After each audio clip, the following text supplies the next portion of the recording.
ഗാസയിലെ പട്ടിണി പാവങ്ങൾക്ക് കുപ്പിയിലാക്കി ഭക്ഷണം കടലിൽ എറിയുകയാണ് ഈജിപ്തുകാർ. അവ ഗാസയിൽ എത്തുമെന്ന് ഉറപ്പില്ല. എങ്കിലും തിരമാലകൾ അവയെ തീരത്തെത്തിക്കുമെന്ന പ്രതീക്ഷയിൽ പ്രാർത്ഥനയോടെ ഏറ് തുടരുകയാണ് ആയിരങ്ങൾ.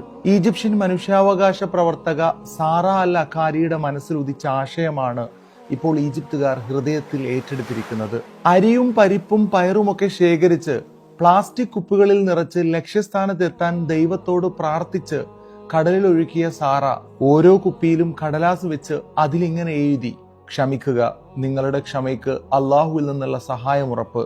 അതിനിടയിൽ സാറയുടെ പേരും നമ്പറും. മറ്റൊന്നിനുമല്ല, ഈ ലോകത്തിന്റെ ഏതെങ്കിലും ഒരു കോണിൽ അവരെ കുറിച്ച് ഇപ്പോഴും ഓർക്കുന്ന ഒരു ഹൃദയമുണ്ടെന്ന് അവർ അറിയാൻ വേണ്ടി മാത്രമായിരുന്നു.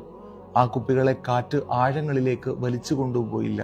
കടൽ വെള്ളം കുപ്പികളിലേക്ക് കയറി ഭക്ഷണം കേടുവന്നില്ല.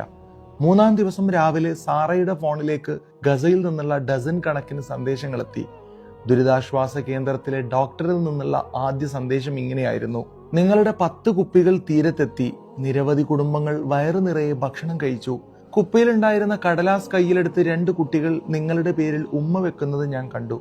അവർ വിറയാർന്ന ശബ്ദത്തിൽ പറയുന്നുണ്ടായിരുന്നു: അള്ളാഹുവിന്റെ മുന്നിൽ നിൽക്കുമ്പോൾ ഞങ്ങൾക്ക് വേണ്ടി നിങ്ങൾ ചെയ്തതിനെക്കുറിച്ച് പറയാതിരിക്കില്ല.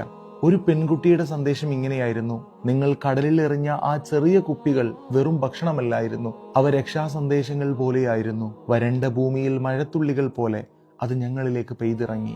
അതെ, അവർ ഭക്ഷണം മാത്രമല്ല കാത്തിരുന്നത്, ലോകം ഇപ്പോഴും അവരെ ഓർക്കുന്നുണ്ടെന്നും അവർ ഒറ്റക്കല്ലെന്നും അവരെ സ്നേഹിക്കുന്നവർ ഉണ്ടെന്നുമുള്ള ഉറപ്പുകൂടിയായിരുന്നു.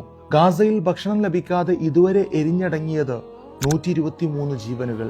പട്ടിണി കിടന്ന് എല്ലും തോലുമായി ഈ ലോകത്തോട് വിട പറഞ്ഞത് 83 കുട്ടികൾ. ഈ ദയനീയ ദൃശ്യങ്ങളാണ് ഈജിപ്തുകാരെ ഈ ദൗത്യം ഏറ്റെടുക്കാൻ പ്രേരിപ്പിച്ചത്. ഒരു ധാന്യമണിക്ക് വിശപ്പും ഉപരോധവും തളർത്തിയ ദൂരെയുള്ള ഹൃദയത്തിൽ പ്രതീക്ഷയുടെ ലക്ഷ്യം മുളപ്പിക്കാൻ കഴിയുമെന്ന തിരിച്ചറിവിലാണ് ഇപ്പോൾ ലോകം.